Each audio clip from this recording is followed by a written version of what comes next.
Hello, welcome সবাইকে TV একাডেমিতে। তো আমি চলে এসেছি তোমাদের জন্য আরেকটা প্র্যাকটিস সেট নিয়ে। আজকে কিন্তু আমরা প্র্যাকটিস সেট নাম্বার 19 নিয়ে আলোচনা করব, যেখানে কিন্তু তোমাদের আপকামিং ডব্লিউবিপি, এসআই বা ডব্লিউপি, তোমাদের কনস্টেবল বা কলকাতা পুলিশের যে এক্সামগুলো রয়েছে, তো সেই এক্সামগুলোর জন্য জিকের একটা প্র্যাকটিস সেট রয়েছে। তো যারা যারা আগের ক্লাসগুলো করেছো তারা কিন্তু অবশ্যই করে সেই ক্লাসগুলো কিন্তু প্র্যাকটিস করতে থাকবে, এবং তার সঙ্গে সঙ্গে যারা যারা ক্লাসগুলো করছো অবশ্যই করে আমাদের কিন্তু টেলিগ্রাম চ্যানেল যেটা রয়েছে সেখানে তোমরা জয়েন করবে। সেখানে কিন্তু আমাদের এই প্র্যাকটিস সেটগুলো তোমাদেরকে প্রোভাইড করা হবে, যেগুলো কিন্তু তোমাদের আপকামিং যে পুলিশের এক্সামগুলো রয়েছে সেই পুলিশের এক্সামগুলোর জন্য খুবই বেনিফিশিয়াল। এর মধ্যে থেকে কিন্তু কোয়েশ্চেনগুলো তোমরা কমন পেয়ে যাবে, এবং তার সঙ্গে সঙ্গে এর মধ্যে থেকে কিন্তু এই ধরনের কোয়েশ্চেনগুলো কিন্তু তোমাদের এক্সামে আসবে। তো সেই জন্য সবাই খুব মাইনিউটলি ক্লাসটা করবে, এবং সবাই খুব কিন্তু অ্যাটেন্টিভলি ক্লাসটা করবে, এবং তার সঙ্গে সঙ্গে ক্লাসগুলো ভালো লাগলে বন্ধুদের সঙ্গে অবশ্যই করে শেয়ার করবে যারা কিন্তু আপকামিং পুলিশের এক্সামগুলোর জন্য প্রিপারেশন করছে। তো দেখো আজকে আমাদের ক্লাসে কি কি রয়েছে কোয়েশ্চেনগুলো, আমরা চলে যাই ক্লাসে। আজকে আমাদের সেট নাম্বার 19 নিয়ে ডিসকাস করব। অলরেডি আমরা 18টা সেট কিন্তু করে ফেলেছি, যেখানে আমরা 270টা কোয়েশ্চেন কিন্তু অলরেডি আলোচনা করে ফেলেছি। তো যারা এখনো পর্যন্ত ক্লাসগুলো দেখোনি, আমাদের চ্যানেলে চলে যাও, প্লেলিস্টে ক্লাসগুলো রয়েছে, সমস্ত ক্লাসগুলো কিন্তু অবশ্যই করে তোমরা করে নেবে। তো দেখো ফার্স্ট কোয়েশ্চেন এখানে আমাদের কি বলেছে, সৌরজগতের কম ঘনত্ব সম্পন্ন গ্রহ কোনটি? সৌরজগতের যে গ্রহগুলো রয়েছে বর্তমানে আমরা জানি বর্তমানে কিন্তু 8টি গ্রহ রয়েছে, 9টি গ্রহ কিন্তু নেই। তার কারণ আমরা বলবো যে আমাদের যে প্লুটো সেটাকে কিন্তু ডোয়ার্ফ প্ল্যানেট বা বামন গ্রহ হিসেবে ঘোষণা করা হয়েছে। তো দেখো 8টি গ্রহ রয়েছে, তার মধ্যে কোনটা হচ্ছে কম ঘনত্ব সম্পন্ন? বলছে বৃহস্পতি, শুক্র, শনি নাকি বুধ। রাইট অ্যান্সার কি হয়ে যাচ্ছে? রাইট অ্যান্সার মনে রাখতে হবে শনি। শনি হচ্ছে কি এখানে আমাদের কম ঘনত্ব সম্পন্ন, ঠিক আছে। অপশন সি হয়ে যাচ্ছে এখানে আমাদের রাইট অ্যান্সার, এবং মনে রাখতে হবে বৃহস্পতি। বৃহস্পতি হচ্ছে সবচেয়ে বড়, ঠিক আছে, গ্রহগুলোর মধ্যে সবচেয়ে বড় হচ্ছে কি? সবচেয়ে বড় হচ্ছে বৃহস্পতি। আর শুক্রকে বলা হচ্ছে পৃথিবীর যমজ গ্রহ, ঠিক আছে, পৃথিবীর যমজ গ্রহ, ঠিক আছে। কারণ এই শুক্র গ্রহের আকার অনেকটা পৃথিবীর মতো, ঠিক আছে। শুক্র গ্রহের আকারটা মোটামুটি পৃথিবীর মতো, সেই জন্য একে কিন্তু বলা হচ্ছে পৃথিবীর যমজ গ্রহ, ঠিক আছে। এবং বুধ হচ্ছে সূর্যের সবচেয়ে কাছে রয়েছে এবং সবচেয়ে ছোট হচ্ছে বুধ, এবং সূর্যের সবচেয়ে কাছে রয়েছে বুধ, ঠিক আছে। আর শুক্র মনে রাখতে হবে উষ্ণতম গ্রহ। শুক্র হচ্ছে উষ্ণতম উষ্ণতম গ্রহ হচ্ছে কিন্তু শুক্র, মনে রাখতে হবে, ঠিক আছে। তাহলে কম ঘনত্ব সম্পন্ন হয়ে যাচ্ছে শনি, এবং শনির চারিদিকে বলয় দেখা যাচ্ছে, ঠিক আছে। শনির চারিদিকে কিন্তু বলয় দেখা যাচ্ছে, মনে রাখতে হবে। সবচেয়ে বড় হচ্ছে গিয়ে আমরা বলবো যে বৃহস্পতি, সবচেয়ে ছোট হচ্ছে বুধ, এবং পৃথিবীর যমজ গ্রহ যদি বলা হয় সেক্ষেত্রে শুক্রের কথা বলতে হবে, এবং তার সঙ্গে সঙ্গে মনে রাখতে হবে উষ্ণতম গ্রহ কিন্তু হচ্ছে শুক্র। চলো নেক্সট কোয়েশ্চেন আমরা এগিয়ে যাবো। নেক্সট কোয়েশ্চেন কি রয়েছে দেখো, 272 বলছে দেখো হলুদ ও নীল রং একত্রে মিশিয়ে কোন বর্ণ পাওয়া যাবে? তাহলে হলুদ বর্ণ আর নীল বর্ণকে একত্রে মেশালে কোন বর্ণ পাওয়া যাবে? বলছে সাদা, কালো, লাল নাকি সবুজ। রাইট অ্যান্সার কি হবে? রাইট অ্যান্সার এখানে হয়ে যাচ্ছে হলুদ এবং লাল মিশে আমরা কি পাবো? হলুদ এবং লাল মিশে আমরা কিন্তু পেয়ে যাচ্ছি সবুজ রং, ঠিক আছে। অপশন ডি হয়ে যাচ্ছে রাইট অ্যান্সার। অপশন ডি হয়ে যাচ্ছে এখানে আমাদের রাইট অ্যান্সার। তাহলে হলুদ এবং সবুজ বর্ণ মিশিয়ে কিন্তু হলুদ এবং নীল বর্ণ মিশিয়ে আমরা কিন্তু সবুজ বর্ণ পাচ্ছি, ঠিক আছে। সাদা বর্ণ মনে রাখতে হবে যে আমাদের যে সূর্যের যে 7টা রং রয়েছে, ঠিক আছে, যেটা আমরা রেইনবো বলি, তাহলে সবগুলো রং যদি আমরা একসঙ্গে মিশিয়ে দিই তাহলে কিন্তু আমরা সাদা বর্ণ পাবো, ঠিক আছে। তাহলে সাদা বর্ণ হচ্ছে 7টা বর্ণ যেটা আমরা রেইনবোতে দেখতে পাই বা রামধনুতে দেখতে পাই, বেনিয়া সহকলা, ঠিক আছে। সেই সমস্ত বর্ণগুলোর একত্রে মিশিয়ে দিলে কিন্তু আমরা সাদা বর্ণ পাবো। কালো হচ্ছে কিন্তু কি হচ্ছে? কালো হচ্ছে কোনো বর্ণ নয়। এখানে দেখবো যে কালো যেই জায়গাটা যেখানে কোনো রকম কোনো লাইট রিফ্লেক্ট করতে পারছে না বা কোনো বর্ণ সেখান থেকে রিফ্লেক্ট করতে পারছে না, সেই জায়গাটাকে আমাদেরকে কালো মনে হয়, ঠিক আছে। যখন আমাদের চোখ কি করে কোনো রকম লাইট সেন্স করতে পারে না, কোনো রকম লাইটের অনুভূতি যখন আমাদের চোখে আসে না, তখন কিন্তু সেই জায়গাটাকে আমরা কালো দেখছি। আর লাল বর্ণের মনে রাখতে হবে লাল বর্ণ কি? লাল বর্ণের তরঙ্গ দৈর্ঘ্য সবচেয়ে বেশি, তো সেই জন্য এটা সবচেয়ে আমাদের চোখে বেশি এসে পড়ে। তার কারণেই কিন্তু এটাকে ট্রাফিক সিগন্যালে ব্যবহার করা হচ্ছে, ঠিক আছে, বা কোনো এমার্জেন্সি সিগন্যাল, কোনো বিপদ সংকেত দিতে কিন্তু লাল বর্ণের আলোকে ব্যবহার করা হচ্ছে, ঠিক আছে। চলো নেক্সট কোয়েশ্চেনে চলে আসবো আমরা। নেক্সট কোয়েশ্চেন কি রয়েছে দেখো। নেক্সট কোয়েশ্চেন বলছে 273 বলছে লোকসভায় তফসিলি উপজাতিদের জন্য কটি আসন সংরক্ষণের ব্যবস্থা রয়েছে? লোকসভায় তফসিলি উপজাতিদের জন্য কটি আসন সংগ্রহের ব্যবস্থা রয়েছে? বলছে 80, 82, 84 নাকি 86। রাইট অ্যান্সার কি হয়ে যাচ্ছে? রাইট অ্যান্সার হয়ে যাচ্ছে এখানে আমাদের 84, ঠিক আছে। তফসিলি উপজাতিদের জন্য এখানে আমাদের 84টি আসন সংরক্ষণের কিন্তু ব্যবস্থা রয়েছে। 84টি আসন সংরক্ষণের ব্যবস্থা রয়েছে। চলো নেক্সট কোয়েশ্চেন কি রয়েছে আমাদের 74 বলছে ইকোনমিক ড্রেন থিওরির প্রবক্তা কে? ইকোনমিক ড্রেন থিওরির প্রবক্তা বলছে আবুল কালাম আজাদ, মহাত্মা গান্ধী, খান আব্দুল গফফর খান নাকি দাদাভাই নওরোজি? রাইট অ্যান্সার কি হবে? Economic drain theory. তাহলে ইকোনমিক ড্রেন থিওরির প্রবক্তা হচ্ছেন দাদাভাই নওরোজি। ঠিক আছে, ইকোনমিক ড্রেন থিওরির প্রবক্তা হচ্ছে দাদাভাই নওরোজি। অপশন ডি হয়ে যাচ্ছে এখানে আমাদের রাইট অ্যান্সার। ঠিক আছে, দাদাভাই নওরোজি কি, দাদাভাই নওরোজি কি বলা হচ্ছে? Grand old man of India. ঠিক আছে, গ্র্যান্ড ওল্ড ম্যান। আমি আগের দিনের ক্লাসেও বলে দিয়েছিলাম grand old man of India বলা হচ্ছে। ঠিক আছে, তার সঙ্গে মনে রাখতে হবে দাদাভাই নওরোজির যে লেখা বইটার নাম, ঠিক আছে, poverty and un-British rule in India. Poverty and un-British rule in India মনে রাখতে হবে। ঠিক আছে, poverty and un-British rule in India.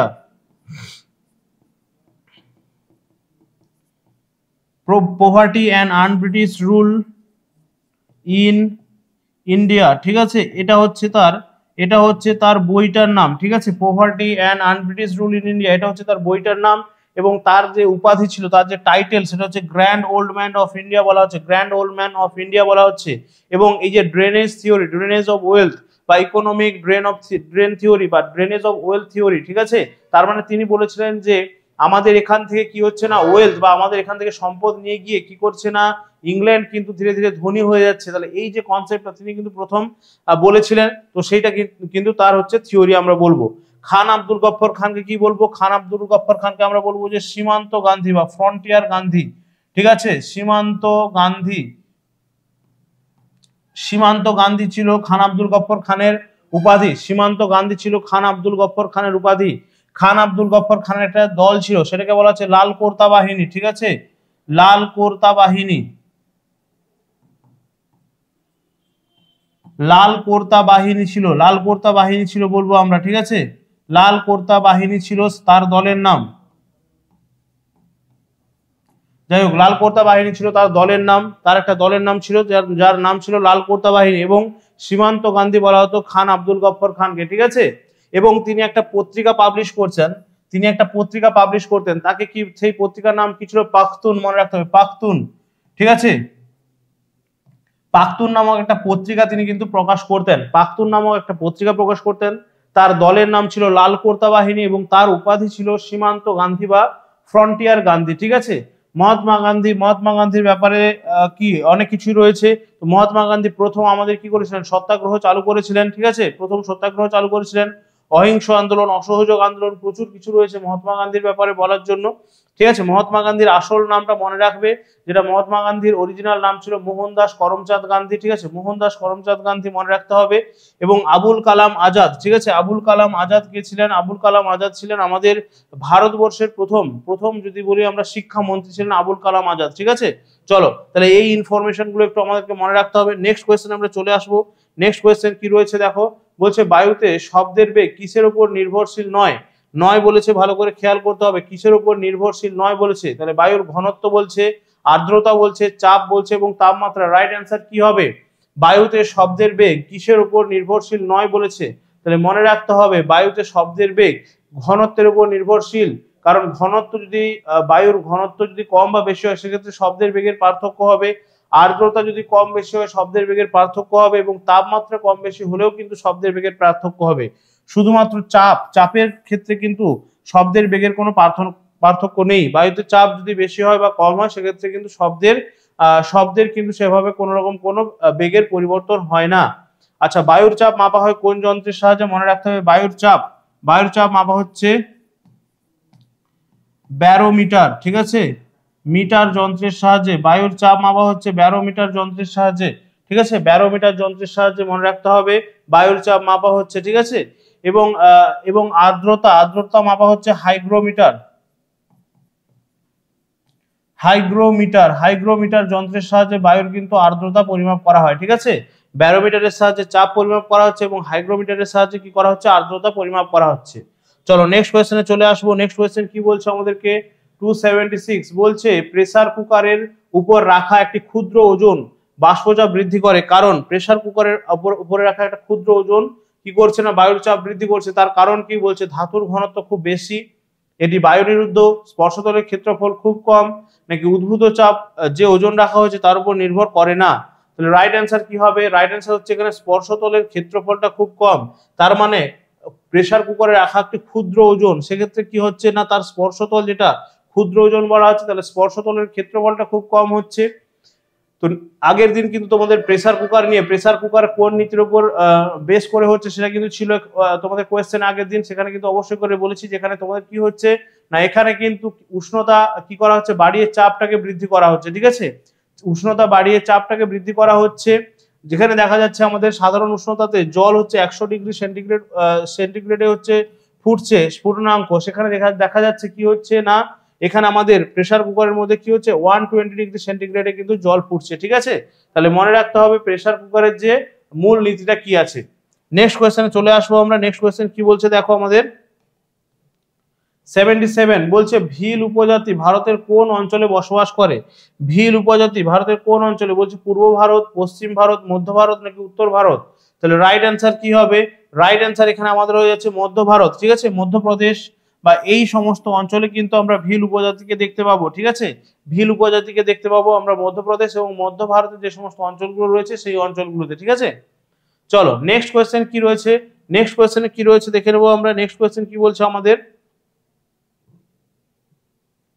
কে সর্বভারতীয় হরিজন সেবক সংঘ প্রতিষ্ঠা করেছিলেন? সর্বভারতীয় হরিজন সেবক সংঘ, বলছে আম্বেদকর, জয়প্রকাশ নারায়ণ, মহাত্মা গান্ধী নাকি রাজনারায়ণ? রাইট অ্যান্সার কি হবে? দেখো হরিজন সেবক সংঘ, হরিজন সেবক সংঘ কে প্রতিষ্ঠা করেছিলেন? হরিজন সেবক সংঘ প্রতিষ্ঠা করেছিলেন মহাত্মা গান্ধী, ঠিক আছে, মহাত্মা গান্ধী। হরিজন কথাটার অর্থ কি? হরিজন কথাটার অর্থ হচ্ছে বর্তমানে যাদেরকে আমরা কি বলছি হরিজন, তিনি কাদেরকে বলেছেন মহাত্মা গান্ধী? যারা হচ্ছে সেই সময়কার সমাজে যাদেরকে কি করা হতো সেইভাবে কোনো সম্মান দেওয়া হতো না, বা যারা হচ্ছে সেই সময় আমরা দেখবো যে ছোঁয়াছুঁয়ির প্রভাব ছিল, ঠিক আছে, যে যদি আমরা নিচু জাতিকে কেউ ছুঁয়ে দেয় তাহলে সেক্ষেত্রে তাদের জাত চলে যাবে বা তারা হচ্ছে গিয়ে অপবিত্র হয়ে যাবে, ঠিক আছে। এই যে জাতপাতের বিভেদটা কিন্তু সেই সময় প্রচুর ছিল, তো সেই জন্য যাদেরকে একটু নিচু শ্রেণীর মানুষ ছিলেন বা যারা হচ্ছে কি আমরা পড়েছি সেই ব্রাহ্মণ ক্ষত্রিয় বৈশ্য শূদ্রের যে কনসেপ্টটা ছিল, সেখানে আমরা বলবো যে যারা শূদ্র ছিল তাদেরকে কিন্তু মানুষ সেভাবে ভালো চোখে দেখতো না বা তাদেরকে কেউ সম্মান দিত না, তো সেই জন্য তাদেরকে মূল স্রোতে নিয়ে আসার জন্য, সমাজের মূল স্রোতে নিয়ে আসার জন্য এবং তাদেরকে কিন্তু সমস্ত সুযোগ সুবিধাগুলো পাইয়ে দেওয়ার জন্য মহাত্মা গান্ধী কি করেছিলেন? হরিজন সেবক সংঘ প্রতিষ্ঠা করেছিলেন। হরিজন মানে কিন্তু তিনি তাদেরকেই এখানে বুঝিয়েছিলেন। হরিজন মানে যারা হচ্ছে আমরা বলবো, মহাত্মা গান্ধী সেখানে বলেছিলেন যে হরি মানে হচ্ছে ঈশ্বরের যারা সেবক বা ঈশ্বরের যারা মানুষ, তাহলে তাদের মধ্যে আমরা কেন বিভেদ করব? তো সেই জন্য তাদেরকে কিন্তু হরিজন তিনি নাম দিয়েছিলেন এবং হরিজন সেবক সংঘ কিন্তু তিনি প্রতিষ্ঠা করেছিলেন। এবং তিনি হরিজন নামক একটা পত্রিকাও কিন্তু প্রকাশ করতেন, ঠিক আছে, হরিজন নামক একটা পত্রিকাও প্রকাশ করতেন মহাত্মা গান্ধী, ঠিক আছে, মনে রাখতে হবে, ঠিক আছে। বি আর আম্বেদকরকে আমরা জানি, বি আর আম্বেদকর, ঠিক আছে, বি আর আম্বেদকর আমাদের যে ড্রাফটিং কমিটি ছিল, ঠিক আছে, আমাদের সংবিধান রচনার জন্য যে খসড়া কমিটি ছিল তার চেয়ারম্যান ছিলেন এবং পরবর্তীকালে তিনি আমাদের ভারতবর্ষের প্রথম আইন মন্ত্রীও হয়েছিলেন, ঠিক আছে, বি আর আম্বেদকর, ঠিক আছে, ভীমরাও রামজি আম্বেদকর আমরা বলবো। এবং জয়প্রকাশ নারায়ণ ছিলেন আমাদের একদম অসহযোগ যে আন্দোলন, ঠিক আছে, সেই অসহযোগ আন্দোলন বা ভারত ছাড়ো আন্দোলন আমরা বলবো, সেই ভারত ছাড়ো আন্দোলনের কিন্তু একজন নেতা ছিলেন, ঠিক আছে। চলো 279 সম্প্রতি কোন সংস্থা ন্যাশনাল কার্বন রেজিস্ট্রি সফটওয়্যার চালু করেছে? কোন সংস্থা ন্যাশনাল কার্বন রেজিস্ট্রি সফটওয়্যার চালু করেছে? বলছে ইউএনইপি, ইউএনসিএফ, ইউএনডিপি নাকি ইউএনএফসিসিসি, ঠিক আছে। তাহলে দেখো প্রত্যেকটা ইউএন দেওয়া রয়েছে, মানে এগুলো হচ্ছে ইউনাইটেড নেশনস, ঠিক আছে, ইউনাইটেড নেশনস এর প্রত্যেকটা হচ্ছে সংস্থা। তাহলে কি বলছে, কোন সংস্থা ন্যাশনাল কার্বন রেজিস্ট্রি সফটওয়্যার চালু করেছে? রাইট অ্যান্সার মনে রাখতে হবে ইউএনডিপি, ঠিক আছে, ইউনাইটেড নেশনস ডেভেলপমেন্ট প্রোগ্রাম যেটা রয়েছে এই সংস্থা, তারা কিন্তু ন্যাশনাল কার্বন রেজিস্ট্রি, ঠিক আছে, ন্যাশনাল কার্বন রেজিস্ট্রি তার মানে কোন দেশ বা কোন নেশন কত কার্বন এমিট করছে সেই কার্বন রেজিস্ট্রি কিন্তু এই সফটওয়্যার কিন্তু চালু করেছে, ঠিক আছে। আচ্ছা নেক্সট কোয়েশ্চেন আমরা চলে আসবো 280 কি বলছে দেখো, বলছে ঘরের তাপমাত্রায় নিচের কোন ধাতু তরল থাকে? ঘরের তাপমাত্রায় তার মানে নর্মাল টেম্পারেচারে কোন ধাতু হচ্ছে তরল থাকছে? তার মানে আমরা বলবো যে তরল ধাতুটা কোনটা? তাহলে বলছে পারদ, প্ল্যাটিনাম, জিঙ্ক নাকি সীসা? রাইট অ্যান্সার কি হয়ে যাচ্ছে? রাইট অ্যান্সার হয়ে যাচ্ছে, আমরা জানি যে তরল ধাতু বললে আমাদের মনে রাখতে হবে যে পারদ, ঠিক আছে, তরল ধাতু হচ্ছে পারদ, অপশন এ হয়ে যাচ্ছে এখানে আমাদের রাইট অ্যান্সার। তরল ধাতু হচ্ছে আমাদের পারদ, ঠিক আছে। আমরা সাধারণত জানি কি ধাতুগুলো হচ্ছে কঠিন হয়, ঠিক আছে, ধাতুগুলো হচ্ছে কঠিন হয়, কিন্তু সেক্ষেত্রে আমরা দেখবো একটা এক্সেপশন বা ব্যতিক্রম হচ্ছে কি পারদ। পারদ হচ্ছে ধাতু কিন্তু তবু সে হচ্ছে কি তরল রয়েছে, ঠিক আছে। পারদকে আমরা কোথায় ব্যবহার করছি মনে রাখতে হবে, থার্মোমিটারে, ঠিক আছে। থার্মোমিটারে হচ্ছে পারদকে ব্যবহার করা হচ্ছে, তার কারণ পারদ হচ্ছে চকচকে এবং পারদ হচ্ছে কি কাঁচের গায়ে লাগে না, তো সেই জন্য কাঁচের গায়ে আটকে যায় না বা চিপকে যায় না, সেই জন্য কিন্তু এই পারদকে কি করা হয় না থার্মোমিটারের মধ্যে ব্যবহার করা হয়, যাতে সহজে কিন্তু থার্মোমিটারের পার্টটাকে নেওয়া যায়, ঠিক আছে। তাহলে তরল ধাতু হচ্ছে পারদ। আর তরল অধাতু যদি বলা হয়, তরল অধাতু হিসেবে বললে, তরল অধাতু বললে আমরা কার নাম মনে রাখবো, ব্রোমিন, ঠিক আছে। ব্রোমিনের নাম আমরা মনে রাখবো, ব্রোমিনের নাম আমরা মনে রাখবো তরল অধাতু, ব্রোমিন, ঠিক আছে। ব্রোমিনের নাম আমরা মনে রাখবো তরল অধাতু, ঠিক আছে। প্লাটিনাম আমরা আগের দিনই পড়ছিলাম, প্লাটিনাম হচ্ছে কি সাধারণ টেম্পারেচারে বা সাধারণ অবস্থাতে জল এবং কি বলবো যে জল এবং বাতাসের সঙ্গে বিক্রিয়া করে না, ঠিক আছে। নর্মাল টেম্পারেচারে জল এবং বাতাসের সঙ্গে বিক্রিয়া করে না হচ্ছে প্লাটিনাম, ঠিক আছে। তাহলে মনে রাখতে হবে এগুলো। তাহলে পারদ হচ্ছে তরল ধাতু, ব্রোমিন হচ্ছে তরল অধাতু এবং প্ল্যাটিনাম হচ্ছে জানো আমরা এক্সপেন্সিভ একটা মেটাল। তার সঙ্গে সঙ্গে মনে রাখতে হবে যে সাধারণ উষ্ণতায় কিন্তু জল এবং বাতাসের সঙ্গে বিক্রিয়া করছে না, তাই তো। চলো নেক্সট কোয়েশ্চেন আমরা এগিয়ে যাব। নেক্সট কোয়েশ্চেন কি রয়েছে দেখো, বলছে ocean of storms. Ocean of storms কাকে বলা হচ্ছে, ঠিক আছে। ওশান অফ স্টর্মস তার মানে হচ্ছে ঝঞ্ঝার সমুদ্র যাকে বলা হচ্ছে, ঠিক আছে। ওশান অফ স্টর্ম কাকে বলা হচ্ছে, মঙ্গল, বুধ, পৃথিবী নাকি চাঁদ। রাইট অ্যান্সার কি হবে, মঙ্গল, বুধ, পৃথিবী নাকি চাঁদ। তাহলে রাইট অ্যান্সার হয়ে যাচ্ছে দেখো ওশান অফ স্টর্মস কাকে বলা হচ্ছে, চাঁদ, ঠিক আছে। ওশান অফ স্টর্মস বলা হচ্ছে চাঁদ। আমাদের পৃথিবীর একমাত্র হচ্ছে ন্যাচারাল স্যাটেলাইট, আমরা বলবো যে একমাত্র হচ্ছে স্বাভাবিক বা প্রাকৃতিক উপগ্রহ, ঠিক আছে। প্রাকৃতিক উপগ্রহ হচ্ছে চাঁদ। তো চাঁদের মধ্যে কিন্তু প্রচুর পরিমাণে ঝড় বা আমরা দেখবো যে সেখানে কিন্তু স্টর্ম রয়েছে, মানে প্রচুর পরিমাণে সেখানে ধূলিকণা রয়েছে, ঠিক আছে। ধূলিকণা রয়েছে এবং সেখানে সেই জন্য কিন্তু একে বলা হচ্ছে ওশান অফ স্টর্মস বলা হচ্ছে। এবং তার সঙ্গে সঙ্গে মনে রাখতে হবে পৃথিবী হচ্ছে একমাত্র গ্রহ যেখানে কিন্তু এখনো পর্যন্ত প্রাণের অস্তিত্ব পাওয়া গেছে। পৃথিবীকে বলা হচ্ছে ব্লু প্ল্যানেট বা হচ্ছে নীল গ্রহ, ঠিক আছে। নীল গ্রহ বলা হচ্ছে, মনে রাখতে হবে পৃথিবীকে নীল গ্রহ বলা হচ্ছে। তার কারণ কি পৃথিবীর বেশিরভাগ অংশটাই সমুদ্র দিয়ে ঢাকা, ঠিক আছে। বেশিরভাগ অংশটাই হচ্ছে সমুদ্র দিয়ে ঢাকা, তো সেই জন্য হচ্ছে গিয়ে একে বলা হচ্ছে নীল গ্রহ, দেখতে নীল লাগে, ঠিক আছে। বুধ হচ্ছে আমরা একটু আগেই বললাম যে সবচেয়ে ছোট গ্রহ হচ্ছে বুধ, সবচেয়ে ছোট গ্রহ। তার সঙ্গে সঙ্গে সূর্যের সবচেয়ে কাছের গ্রহ হচ্ছে বুধ। এবং মঙ্গলকে আমরা বলছি কি, মঙ্গলকে আমরা বলবো যে লাল গ্রহ হচ্ছে মঙ্গল, ঠিক আছে। লাল গ্রহ হচ্ছে মঙ্গল হচ্ছে লাল গ্রহ, মনে রাখতে হবে, ঠিক আছে। আচ্ছা, পৃথিবী থেকে মঙ্গলে যে অভিযান করা হয়েছিল সেই অভিযানের নাম কি ছিল, মম, ঠিক আছে। Mars Orbiter Mission. এবং পৃথিবী থেকে ভারতই প্রথম দেশ যারা হচ্ছে প্রথম চান্সেই, ঠিক আছে, প্রথম চান্সেই কিন্তু মঙ্গল গ্রহে পৌঁছে যেতে পেরেছিল, ঠিক আছে। তাহলে মনে রাখতে হবে আমাদের যে ইন্ডিয়ার যে মার্স যে অভিযান করা হয়েছিল, ঠিক আছে, মার্সে যে আমাদের রকেট সেন্ড করা হয়েছিল, সেখানে কিন্তু মনে রাখতে হবে তার যে প্রজেক্টটার নাম ছিল হচ্ছে মার্স অরবিটার মিশন, ঠিক আছে। চলো নেক্সট কোয়েশ্চেন চলে আসবো আমরা। 282 কোন ধরনের শিলাভূমিতে আর্তেজীয় কূপ দেখতে পাওয়া যায়, কোন ধরনের শিলাভূমিতে আর্তেজীয় কূপ দেখতে পাওয়া যায়। তাহলে বলছে রূপান্তরিত, আগ্নেয়, পাললিক নাকি কোনোটাই নয়। কোন ধরনের শিলাভূমিতে আর্তেজীয় কূপ দেখতে পাওয়া যায়, তাহলে মনে রাখতে হবে এখানে আমরা দেখবো যে পাললিক শিলাভূমিতে কিন্তু আর্তেজীয় কূপ দেখতে পাওয়া যায়। আর্তেজীয় কূপের কনসেপ্টটা হচ্ছে কি, এখানে আমরা দেখবো যে লেয়ারগুলো, ঠিক আছে, লেয়ারগুলো রয়েছে। এবারে এই লেয়ারের মধ্যে দিয়ে হচ্ছে গিয়ে যখন বৃষ্টির জলগুলো আসছে, বৃষ্টির জলগুলো কিন্তু এই পাললিক শিলাস্তরের যে বিভিন্ন রকম লেয়ারগুলো রয়েছে, সেই লেয়ারগুলো যেগুলো হচ্ছে কিছু কিছু রয়েছে ভেদ্য শিলাস্তর, কিছু রয়েছে অভেদ্য শিলাস্তর। এবারে আমরা দেখবো যে এই যে বৃষ্টির জলটা ভেদ্য শিলাস্তরের মধ্যে দিয়ে এসে, ঠিক আছে, অভেদ্য শিলাস্তরের কাছে কিন্তু এখানে এসে জমা হয়ে যাচ্ছে, যেটা অভেদ্য শিলাস্তর। তার মানে এর নিচে আর জলটা যেতে পারছে না, তাহলে এইভাবে জমা হয়ে যাচ্ছে, ঠিক আছে।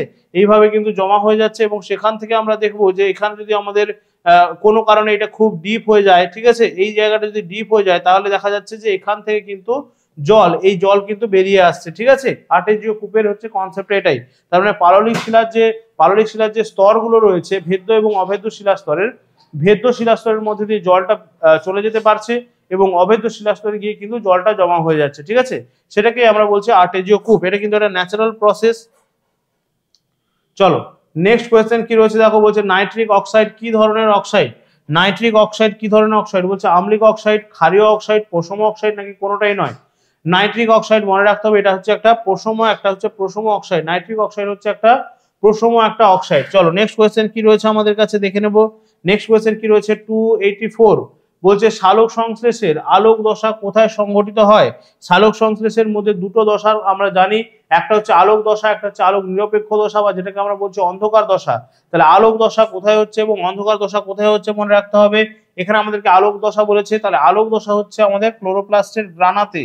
ক্লোরোপ্লাস্টের গ্রানাতে হচ্ছে আলোক দশা এবং ক্লোরোপ্লাস্টের স্ট্রোমায় মনে রাখতে হবে আলোক নিরপেক্ষ। আলোক নিরপেক্ষ বা আমরা বলবো যে অন্ধকার দশা, ঠিক আছে। আলোক নিরপেক্ষ, আলোক নিরপেক্ষ দশা কিন্তু এই কি হচ্ছে না আমাদের স্ট্রোমায়, ক্লোরোপ্লাস্টের স্ট্রোমায় সংগঠিত হচ্ছে, আর গ্রানাতে হচ্ছে গিয়ে আলোক দশা, ঠিক আছে, মনে রাখতে হবে। আর মাইটোকন্ড্রিয়াকে কি বলা হচ্ছে? মাইটোকন্ড্রিয়াকে বলা হচ্ছে কোষের শক্তিঘর, ঠিক আছে, কোষের শক্তিঘর। মাইটোকন্ড্রিয়াকে বলা হচ্ছে কোষের শক্তিঘর, মনে রাখতে হবে। তাহলে মাইটোকন্ড্রিয়া হয়ে যাচ্ছে কোষের শক্তিঘর, ক্লোরোপ্লাস্টের গ্রানায় হচ্ছে আলোক দশা, ক্লোরোপ্লাস্টের স্ট্রোমায় হচ্ছে আলোক নিরপেক্ষ বা অন্ধকার দশা, ঠিক আছে। চলো নেক্সট কোয়েশ্চেন কি রয়েছে। নেক্সট কোয়েশ্চেন দেখো আজকে আমাদের সেটা লাস্ট কোয়েশ্চেন কি রয়েছে, লাস্ট বাট নট লিস্ট, বলছে দেখো কোন দেশের পার্লামেন্টকে সোংডু বলা হয়? কোন দেশের পার্লামেন্টকে সোংডু বলা হয়? রাইট অ্যান্সার কি হবে? নেপাল, ভুটান, চীন নাকি মায়ানমার? রাইট অ্যান্সার কি হবে? রাইট অ্যান্সার হয়ে যাচ্ছে আমাদের ভুটান। ভুটানের যে পার্লামেন্ট বা ভুটানের যে পার্লামেন্ট রয়েছে সেই ভুটানের পার্লামেন্টকে আমরা বলবো, ভুটানের পার্লামেন্টকে আমরা বলবো কি না সোংডু। যেমন আমাদের যে ভারতের যে পার্লামেন্ট তাকে কি বলা হয়? ভারতের যে পার্লামেন্ট বলা হচ্ছে তাকে বলা হচ্ছে সংসদ ভবন, ঠিক আছে, সংসদ ভবন। সংসদ ভবন হচ্ছে আমাদের ভারতের পার্লামেন্টকে আমরা বলবো সংসদ ভবন, ঠিক আছে। সংসদ ভবন মনে রাখতে হবে আমাদের ভারতের পার্লামেন্টকে বলা হচ্ছে, ঠিক আছে। এই আমাদের সংসদ ভবন কি ভারতের পার্লামেন্ট হচ্ছে দুটো চেম্বার বা তার হচ্ছে দুটো কক্ষ রয়েছে, দুটো কক্ষ বিশিষ্ট। আমাদের একটা হচ্ছে আপার, একটা হচ্ছে লোয়ার। তাহলে নিম্ন কক্ষকে আমরা বলছি কি লোকসভা এবং উপরের যে কক্ষ রয়েছে তাকে আমরা বলছি কি রাজ্যসভা। তাহলে রাজ্যসভা এবং লোকসভা দুটো নিয়ে কিন্তু আমাদের এই কি হচ্ছে না আমাদের সংসদ ভবন গঠিত হচ্ছে, ঠিক আছে। এবং লোকসভার যিনি চেয়ারম্যান রয়েছে তাকে আমরা কি বলবো? লোকসভার চেয়ারম্যানকে আমরা বলবো স্পিকার। এবং রাজ্যসভার চেয়ারম্যান হচ্ছেন আমাদের উপরাষ্ট্রপতি যিনি হন, তিনি কিন্তু রাজ্যসভার চেয়ারম্যান, ঠিক আছে। তাহলে এই ইনফরমেশন গুলো একটু আমাদেরকে ভালো করে মনে রাখতে হবে। তো চলো আজকে সেটটা আমাদের এখানেই কমপ্লিট হচ্ছে। প্রত্যেকটা সেটের মধ্যে কিন্তু তোমরা এখানে অ্যান্সার কিটা পেয়ে যাচ্ছ, যেখানে কিন্তু তোমাদের অ্যান্সার গুলো করা রয়েছে। তোমরা কিন্তু নিজেরা এগুলোকে রিভাইজ করতে পারবে, এগুলোকে বারবার করে কিন্তু তোমরা প্র্যাকটিস করতে পারবে। যারা আপকামিং তোমাদের পুলিশের এক্সাম গুলোর জন্য প্রিপারেশন নিচ্ছ, সেটা হতে পারে আমাদের ওয়েস্ট বেঙ্গল পুলিশের এসআই বা আমাদের ওয়েস্ট বেঙ্গল পুলিশের কনস্টেবল বা কলকাতা পুলিশের যে সমস্ত এক্সাম গুলো দিচ্ছ, অবশ্যই করে এই সেটগুলো তোমাদের জন্য খুবই বেনিফিশিয়াল। তো তোমরা কিন্তু বারবার করে এগুলোকে প্র্যাকটিস করতে থাকো, বারবার করে রিভাইজ করতে থাকো, এবং তার সঙ্গে সঙ্গে তোমাদের যদি সেটগুলো ভালো লাগে অবশ্যই করে কিন্তু বন্ধুদের সঙ্গে তোমরা শেয়ার করবে। এবং ক্লাসগুলো কিন্তু এইভাবে তোমাদের প্রত্যেকদিন আসতে চলেছে। তো ক্লাসগুলো কিন্তু তোমরা ভালো করে করতে থাকো এবং ক্লাসগুলো কিন্তু ভালো করে তোমরা কিন্তু রিভাইজ করতে থাকো। তো চলো আজকে এই পর্যন্তই, নেক্সট ক্লাসে তোমার সঙ্গে দেখা হচ্ছে। সবাই ভালো থাকবে, ভালো করে পড়াশোনা করতে থাকো। Tata, thank you.